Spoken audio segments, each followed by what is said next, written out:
Hey y'all, I feel like I gotta read this to you. I'm gonna skip a bit of it, and we're gonna start here. This is the Amorites in rabbinical and apocryphal literature. And Tosef, Shab, whatever that stuff means, and generally in post-biblical literature, the Canaanites are usually spoken of as the Amorites, compare Assumptio Moses, and they were characterized by R.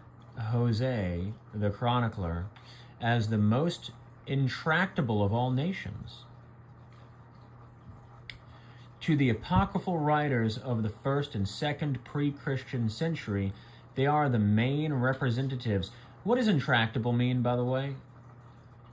I could look it up, but I love talking to y'all. I like whenever you help me understand things.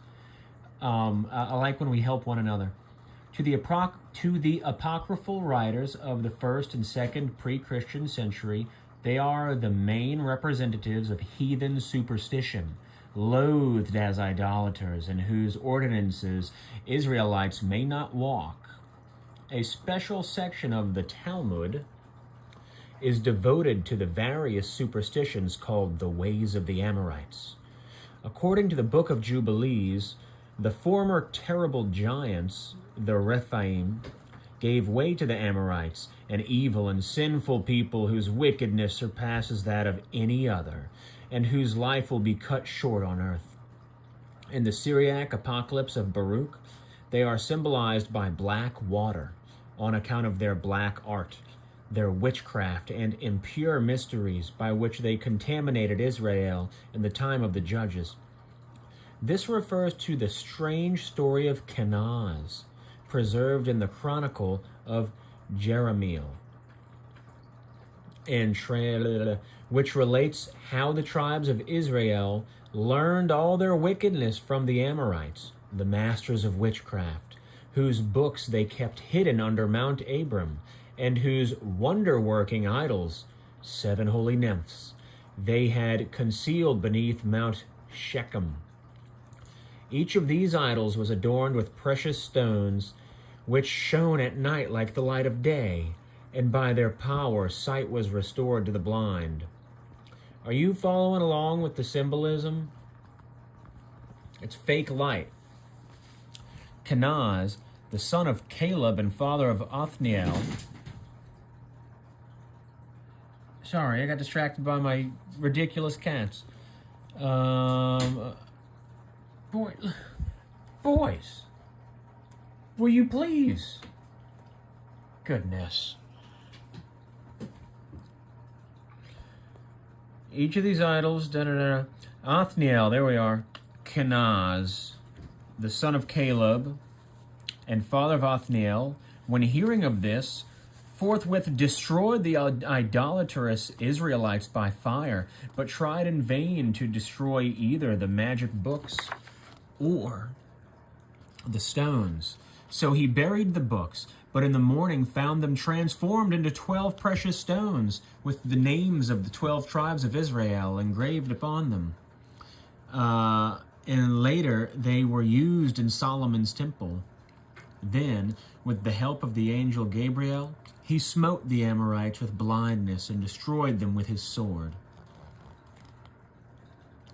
These legends, by the way, that's what we're doing. We're smiting the Amorites with our sword. Your sword, remember, is your tongue which bears the word of God. So, these legends may be regarded as reflecting the prevalent belief of the Jewish people in Amorite witchcraft. But the ancient Midrashic and apocryphal narratives of battles fought by these sons of Jacob with the Amorites seem likewise to rest upon the actual warfare which took place between the Jews and the surrounding nations during the Second Temple. According to the Book of Jubilees, the sons of Jacob fought with the sons of Esau, while the Amorites sided with the latter and were defeated. the battlefield described in the various sources being almost identical with that, the battle place of the Maccabean heroes. It is much more likely that the story originated in the time of John Hyrcanus, when war was successfully waged against Edomians and other nations, than that it arose in the time of King Herod. Critical view. The monumental evidence is as follows. Egyptian inscriptions call the land east of Phoenicia and north of Palestine the land of Amara. Okay, now look. As I was reading this before I decided to record it, as I'm reading Amara, I can't stop thinking of America, of Amaruka. Have y'all heard about that? Amaruka, the Mexican thing. Anyway, the Amar, or Amor, of the texts is chiefly the valley between Lebanon and anti-Lebanon mountains. The modern Becca in the El Amarna tablets,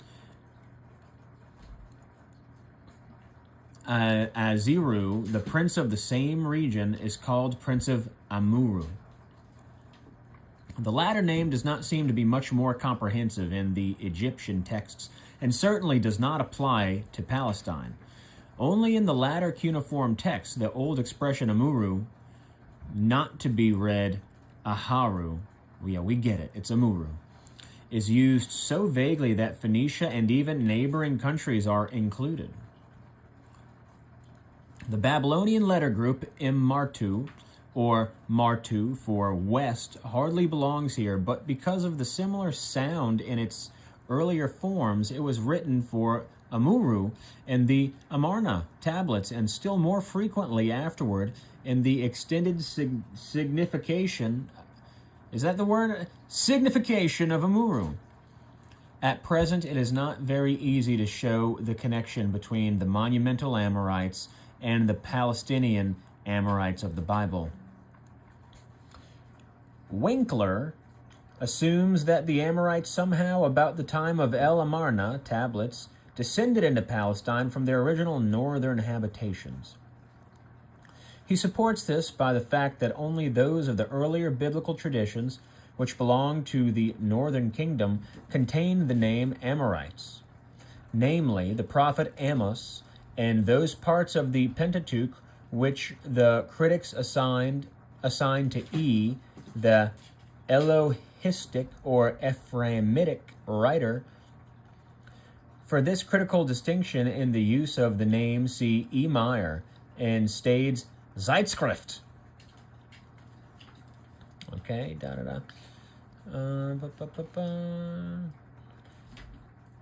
to the Judaic or Yahwistic writer, but see above. All right, come on with it.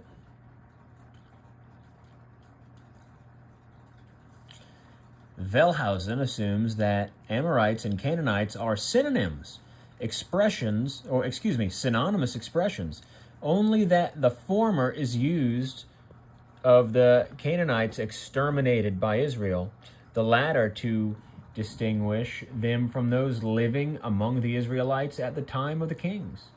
These conclusions are suggested by the circumstances that the territory of the Amorites, as described above, leaves very little room for the Canaanites in the territory occupied by Israel, and that both terms sometimes seem to be used interchangeably.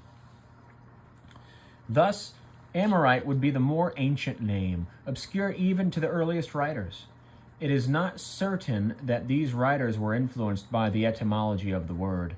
If Amorites were equivalent to Highlanders, we should have to compare the application of the name to the Highland of Judah, a secondary use or as a mere inference from the etymology. At present, however, that etymology has been discarded as Amir, meaning summit, not mountains or highland. I mean, really though, come on, what's the difference? The Egyptian inscriptions indeed seem to treat the name of the original country, Amor, as a geographical term, always connecting it with the article, while Amorite is in the Bible an ethnic name. You know, I hear Amorite, and I just think of someone who loves, man. They're filled with Amor. They are the Amorites. And that's how like one of the chief ways in which people are corrupted with amour, as the French call it.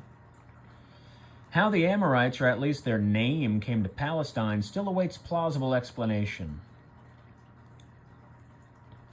Genesis 10:16 calls the Amorites a branch of the Canaanites. Amoritish names like Adonizedek seem indeed to point to full identity in language with those tribes. The question why the Amorites, with the rest of the pre-Israelitic population of Palestine, are classed among the Hamites cannot be discussed here. Oh, really? Let's see. I'm going to read that again. The question why the Amorites, with the rest of the pre-Israelitic population of Palestine, are classed among the Hamites cannot be discussed here. Okay, so to clarify, the Amorites and all other pre-Israelitic populations of Palestine, they, in this tome in Talmudic Judaism, are classed with the Hamites. That's really a remarkable piece of information, and it cannot be discussed here in these 700 or so pages. You don't have the space, I guess. No time.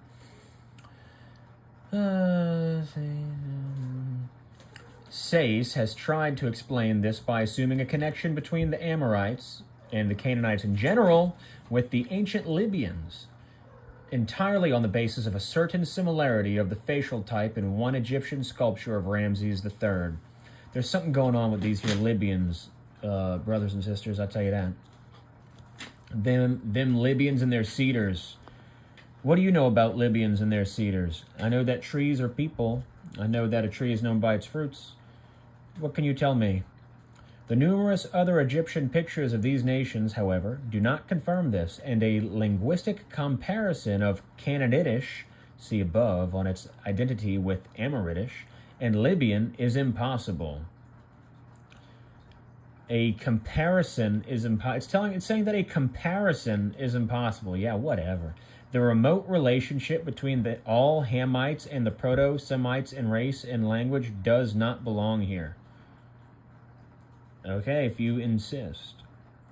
Well, I feel like there's a lot of really good info there that needs to be meditated on. These are the Amorites. Meditate on that, brothers and sisters. If you know a thing or two about some of the stuff I just read, please share it with us in the comments. The reason that I skip the first part is because it's boring. Love you guys. Talk to you later. Bye-bye.